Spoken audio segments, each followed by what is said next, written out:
buwan. Kaya para po sa kanila na hanggang ngayon ay unti-unti pa rin bumabangon pa lang, muli po kami kumakatok sa inyong mga mabubuting puso, mga kapamilya.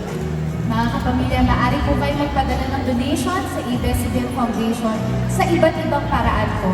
For cash donations, maaari niyo pong iscan ang QR code na mapipili niyong e-wallet partner na nakikita niyo po ngayon sa screens ninyo. Pwede rin po kayo mag-donate through bank deposit or online banking. O pwede rin po kayo bumili ng donation vouchers mula po sa mga partner natin online sa mga shopping platforms po natin. At maaari din po kayo magpadala ng in-kind na donations tulad ng pagkain, hygiene kits, kung ano po man ang kaya niyo pong padala. Sa ating mga pagtutulungan, stories of love and hope can still shine this Christmas. At syempre po sa buong taong ito, nag-shine naman po talaga ang galing ng ating mga kapamilya artists. Syempre, pag sinabi talagang kapamilya, ibang-iba talaga. Pwede rin pa sa mga pinakamagagalingan sa mundo. Yes, at ilan po sila sa mga kababayan natin ang pinakita sa buong mundo what we Pinoys are made of and are capable of.